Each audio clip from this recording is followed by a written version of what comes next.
नमस्ते दोस्तों, आज के इस एक्सप्लेनर में आपका स्वागत है। देखिए, छोटे और मध्यम व्यापारियों के लिए जीएसटी रिटर्न्स भरना अक्सर किसी सिरदर्द से कम नहीं लगता है ना? नहीं। लेकिन क्या होगा अगर हम इसे एक रिले रेस की तरह देखें? जी हाँ, एक ऐसी दौड़ जहां एक छोटी सी चूक पूरी टीम को पीछे कर सकती है। आज हम जीएसटीआर 1 से लेकर फाइनल रिटर्न तक की पूरी यात्रा तय करेंगे। आगे बढ़ने से पहले इस चैनल को सब्सक्राइब जरूर कर लें और हाँ, इसे अंत तक देखिएगा क्योंकि आखिर में मैं आपके साथ कुछ ऐसे जबरदस्त प्रो टिप्स शेयर करने वाला हूं जो आपके बिजनेस को भारी जुर्मानों से बचा सकते हैं और आपका काम बहुत तेज कर देंगे। तो चलिए जल्दी से देखते हैं कि आज हम क्या-क्या कवर करने वाले हैं। हम बात करेंगे इस जीएसटी रिले रेस की, सप्लायर के जोखिमों से कैसे बचें, कुछ खास स्पेशलिटी रिटर्न्स की और साथ ही व्यापार के फर्स्ट एनुअल और फाइनल रिटर्न की। इसके अलावा पेनल्टी शील्ड्स और आखिर में वो फास्ट कंप्लायंस वाले शानदार प्रो टिप्स भी देखेंगे। चलिए बिना देरी के शुरू करते हैं हमारे पहले पड़ाव से, द जीएसटी रिले रेस और इसकी अनिवार्य क्रमबद्ध फाइलिंग।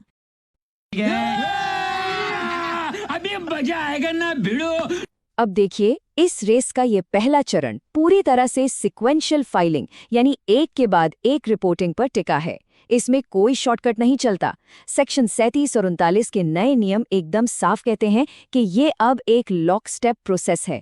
इसका मतलब ये है कि आप सिर्फ इस महीने की सेल्स की रिपोर्ट तब तक नहीं कर सकते जब तक कि आपने अपने पिछले सारे पेंडिंग रिटर्न्स फाइल ना कर दिए हों। ये बिल्कुल स्टेप बाय स्टेप है। सबसे पहले अपनी पुरानी देनदारियों का हिसाब चुकता कीजिए, फिर जीएसटीआर 1 में आउटवर्ड सप्लाई दिखाइए और आखिर में जीएसटीआर 3B के जरिए अपना टैक्स भरिए। बस इसी तरह ये सुनिश्चित होता है कि फाइलिंग में कोई भी गैप न रहे। आगे बढ़ते हैं दूसरे हिस्से की तरफ, सप्लायर के जोखिमों का प्रबंधन और जीएसटीआर 2B का रोल। रिले रेस में सबसे क्रिटिकल पल क्या होता है? Hand of, right? जब एक धावक दूसरे को बैटन पकड़ाता है। जीएसटी में भी बिल्कुल ऐसा ही है, जहां आपके सप्लायर की एक गलती आपके लिए भारी जुर्माना बन सकती है। शुरुआत में सरकार का प्लान जीएसटीआर 2 के जरिए 2-वे मैचिंग का था, लेकिन अब वो आइडिया पूरी तरह से छोड़ दिया गया है। अब बात आ गई है यूनिलैटरल कंप्लायंस यानी एक तरफा अनुपालन पर। अब सारा दारोमदार इस ऑटो जेनरेटेड स्टेटमेंट पर है जिसे हम जीएसटीआर 2B कहते हैं। ये एक बहुत ही सख्त दस्तावेज है जो पत्थर की लकीर की तरह तय करता है कि आपको इनपुट टैक्स क्रेडिट या आईटीसी मिलेगा या नहीं। और यहीं पर सेक्शन 38 की पाबंदियों को समझना आपके बिजनेस के लिए बहुत जरूरी हो जाता है। अगर आपका कोई वेंडर नियमों को तोड़ता है तो सिस्टम सीधे आपका आईटीसी ब्लॉक कर देगा। सोचिए, अगर आपका सप्लायर नया रजिस्टर्ड है या उसने टैक्स चुकाने में लगातार डिफॉल्ट किया है या फिर उसने जीएसटीआर 1 में जितनी लायबिलिटी दिखाई है वो जीएसटीआर 3B में चुकाए गए टैक्स से कहीं ज्यादा है, तो सिस्टम ऑटोमेटिकली आपका आईटीसी रोक देगा। इसका सीधा सा मतलब ये है कि अब आपको अपने सप्लायर्स की बहुत ही बारीकी से जांच परख करनी होगी। स्थिति और भी गंभीर हो जाती है जब हम सेक्शन 41 और नियम 37A के इस क्लॉबैक मैकेनिज्म को देखते हैं। अगर आपके सप्लायर ने सरकार को टैक्स जमा ही नहीं किया तो आपका आईटीसी बिल्कुल भी सेफ नहीं है। अगर वो सप्लायर वित्तीय वर्ष खत्म होने के बाद 30 सितंबर तक अपना जीएसटीआर 3B फाइल नहीं करता तो आपको 30 नवंबर तक वो आईटीसी, वो भी ब्याज के साथ, सरकार को वापस यानी रिवर्स करना पड़ेगा। ये बिल्कुल वैसा ही है जैसे रेस में किसी ने बैटन गिरा दिया हो। गलती सप्लायर की है, लेकिन रेस हारने का भारी नुकसान भुगतना पड़ेगा आपको। चलिए अब नजर डालते हैं हमारे तीसरे पड़ाव पर, सभी विशेष रिटर्न्स या ट्रैक के हमारे स्पेशलिटी रनर्स पर। हर बिजनेस रेगुलर जीएसटीआर 1 और 3B वाले ट्रैक पर नहीं दौड़ता। इस ट्रैक पर कुछ खास स्पेशलिटी रनर्स भी हैं, जैसे कंपोजिशन स्कीम वाले छोटे व्यापारियों को ही ले लीजिए। उनके लिए जीएसटीआर 4 अब एक सालाना रिटर्न बन चुका है जिसे अगले वित्तीय वर्ष की 30 जून तक भरना होता है। वहीं जो विदेशी संस्थाएं हैं यानी नॉन रेजिडेंट टैक्सेबल पर्सन्स, उनके लिए जीएसटीआर 5 है जिसकी डेडलाइन हर महीने की 13 तारीख है। इसी तरह इनपुट सर्विस डिस्ट्रीब्यूटर और टीडीएस काटने वालों की भी अपनी फिक्स्ड मंथली डेडलाइंस होती हैं। तो इन अलग अलग ट्रैक्स को समझना भी कंप्लायंस के लिए उतना ही जरूरी है।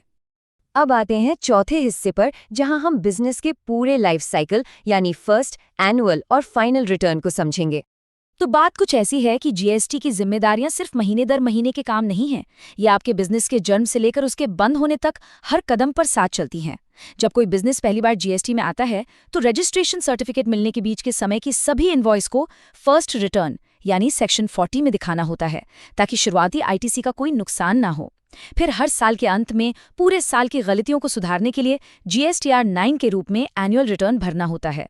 और मान लीजिए अगर कोई बिजनेस हमेशा के लिए बंद हो रहा है तो सारा हिसाब किताब क्लियर करने के लिए जीएसटीआर 10 के रूप में फाइनल रिटर्न जमा करना एकदम अनिवार्य है। आगे बढ़ते हैं हमारे 5वें पॉइंट पर, पेनल्टी शील्ड्स और जीएसटी प्रैक्टिशनर्स। ये आपके मुनाफे को कैसे सुरक्षित रखते हैं, चलिए देखते हैं। जीएसटी के नाम से ही अक्सर लेट फीस और पेनाल्टी का डर सताने लगता है ना?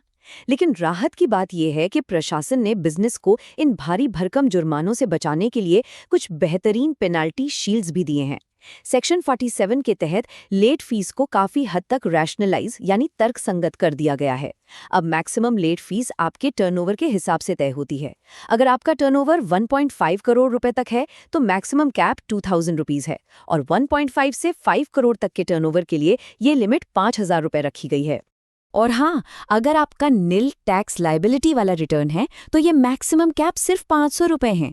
इसे एक उदाहरण से समझते हैं। मान लीजिए सुरेश नाम के एक व्यापारी ने अपना निल रिटर्न 45 दिन की देरी से फाइल किया। पुरानी कैलकुलेशन के हिसाब से उनका जुर्माना 900 रुपए बनता, लेकिन अब इस नए लिमिट की वजह से उन्हें सिर्फ 500 रुपए ही देने होंगे। छोटे करदाताओं के लिए ये सच में एक बहुत बड़ी आर्थिक राहत है। अब इस पूरी पेचीदा प्रोसेस को थोड़ा आसान बनाने के लिए सेक्शन 48 में जीएसटी प्रैक्टिशनर्स या जीएसटी पीज का भी प्रावधान है। आप बेझिझक इन क्वालिफाइड प्रोफेशनल्स की मदद ले सकते हैं ताकि आपकी फाइलिंग एकदम सुरक्षित और समय पर रहे। लेकिन एक बात का हमेशा ध्यान रखिएगा, चाहे आप किसी की भी मदद लें, कानूनी जवाबदेही और डेटा सही होने की पूरी जिम्मेदारी आखिरकार आपके रजिस्टर्ड बिजनेस की ही होगी, उस प्रैक्टिशनर की नहीं। और अब वक्त है हमारे आखिरी और सबसे दिलचस्प सेक्शन का, फिनिश लाइन पार करने के लिए कुछ बेहतरीन प्रो टिप्स।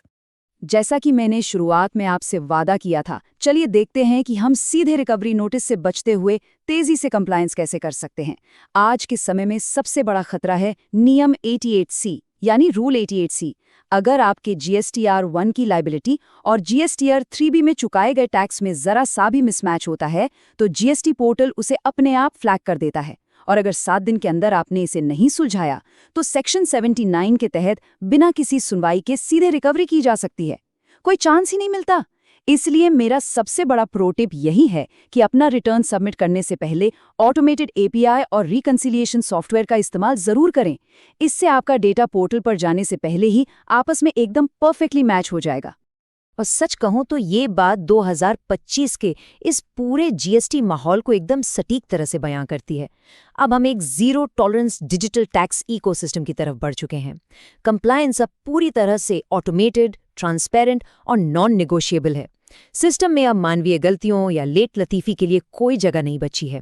तो ऐसे में एक बड़ा सवाल जो हर बिजनेस ओनर को खुद से पूछना चाहिए वो ये है कि ऑटोमेटेड टैक्स कंप्लायंस के इस नए दौर में टिके रहने के लिए आप अपने टैक्स स्टैक और सॉफ्टवेयर को कैसे अपग्रेड करने वाले हैं। क्योंकि देखिए, समय से आगे रहने और सही तकनीक को अपनाने में ही इस रिले रेस की असली जीत है।